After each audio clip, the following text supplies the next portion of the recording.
Hello and welcome everyone. तो geometry पर based एक क्वेश्चन सॉल्व करते हैं और क्वेश्चन में स्टेटमेंट कुछ ऐसी दी गई है कि find the area of triangle A B C if area of triangle A B D and area of triangle A D E are 6 and 2 unit square respectively. तो अब इस क्वेश्चन में अपने को कुछ ऐसे दिया गया है कि जो मतलब ए बी सी एक राइट एंगल ट्राइंगल है जिसका एंगल भी 90 डिग्री दिया गया है। Similarly triangle E D C ये भी एक राइट एंगल ट्राइंगल दिया गया है जिसका एंगल डी 90 डिग्री दिया गया अपने को। अब ट्राइंगल ए बी डी का एरिया 6 यूनिट स्क्वायर दिया गया है, ट्राइंगल ए डी ई का एरिया 2 यूनिट स्क्वायर दिया गया है। तो अपने से ट्राइंगल ए बी सी का एरिया पूछा गया है। अच्छा, अब एक काम ही कर लेते हैं कि ये जो साइड बी दी गई है इसको थोड़ी देर के लिए ए बोल देते हैं और जो साइड ए बी दिया गया है इसको थोड़ी देर के लिए बी बोल देते हैं। और एक काम करते हैं, जो ई डी साइड लेंथ दिया गया इसको थोड़ी देर के लिए सी बोल देते हैं। तो अब यहाँ पर एक काम ही करेंगे कि ये जो ट्राइंगल ए बी डी दिया गया है इसका एरिया लिख लेते हैं और ट्राइंगल का एरिया अगर इसकी बात की जाए तो इसको सबसे पहले ऐसे लिख लेते हैं कि area of triangle A B D. तो ए बी डी ट्राइंगल का एरिया ये अपने को मिलेगा 1/2 base B D into height that is A B. तो इसको अगर सिंप्लीफाई करके लिखे तो ये मिल गया है 1/2 टाइम्स ए मल्टीप्लीकेशन बी। इसको बोल देते हैं इक्वेशन नंबर 1। और इनफैक्ट ये अपने को 6 यूनिट दिया गया है तो इसको लिखा जाएगा 1/2 times A B is equal to 6 units. तो फर्दर इसको सिंप्लीफाई करें तो ए बी को यहाँ पर लिखा जा सकता है 12 और इसको बोलते हैं इक्वेशन नंबर 1।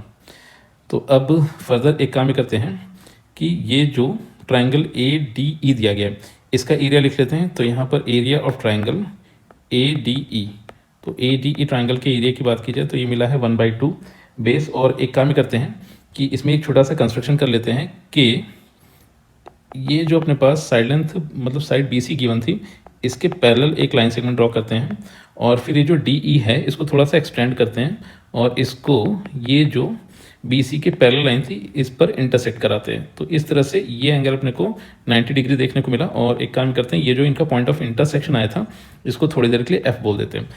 तो अब अगर यहाँ से देखा जाए तो यहाँ पर ट्राइंगल ए डी ई के लिए बेस का काम कर रहा है ई डी, और अगर हाइट की बात की जाए तो हाइट का काम यहाँ पर ए एफ कर रहा है और ए एफ हमेशा बी डी की इक्वल होगा, यानी कि ए एफ लेंथ भी अपने को ए मिल चुकी है।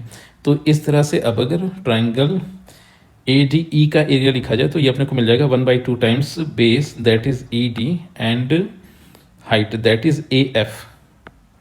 और अगर इनकी वैल्यूज को पुट कर दिया जाए तो ये अपने को मिला है 1/2 टाइम्स, ये था सी एंड ए और इसकी वैल्यू अपने को 2 दी गई है। तो इस तरह से यहाँ पर ए सी को लिखा जा सकता है 4 और इसको बोल देते हैं इक्वेशन नंबर 2। अब यहाँ से एक काम ही कर लेते हैं कि इक्वेशन नंबर 1 को डिवाइड कर देते हैं इक्वेशन नंबर 2 से।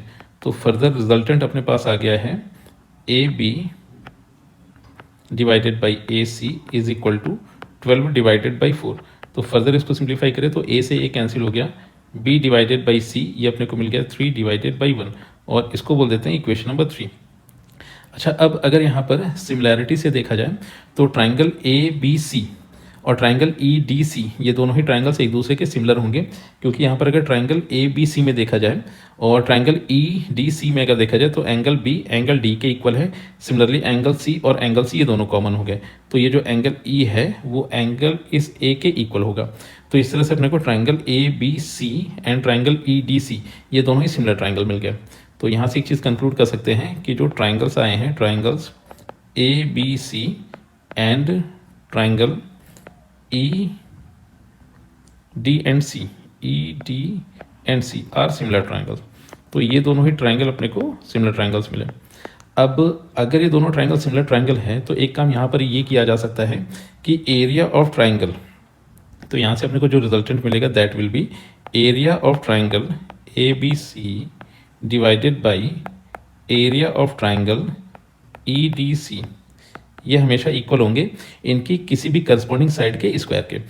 तो फर्दर यहाँ से एक चीज़ ये कंक्लूड कर सकते हैं कि area of triangle A B C divided by area of triangle E D C will be equal to, तो इनकी करस्पॉन्डिंग साइड्स उठा लेते हैं तो बड़े ट्राइंगल में से ए बी उठा लेते हैं और छोटे ट्राइंगल से ई डी को उठा लेते हैं। तो ये अपने पास आ जाएगा A B square divided by E D square.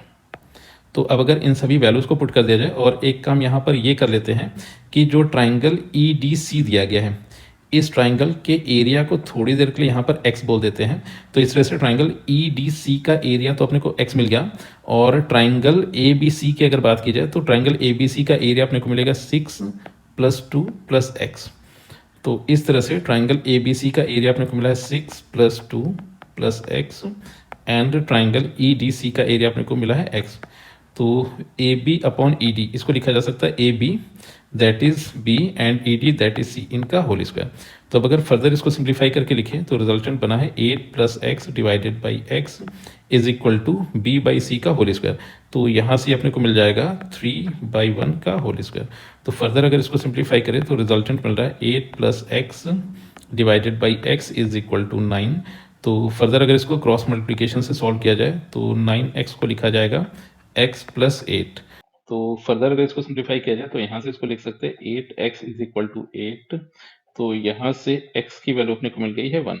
अब जैसे ही x की वैल्यू अपने को 1 मिली तो इस तरह से ट्राइंगल ए बी सी का एरिया लिखा जा सकता है, और ट्राइंगल ए बी सी का एरिया यहाँ से अपने को मिला है 6 plus 2 plus 1 that is 9 unit square, and यही इस क्वेश्चन का आंसर है।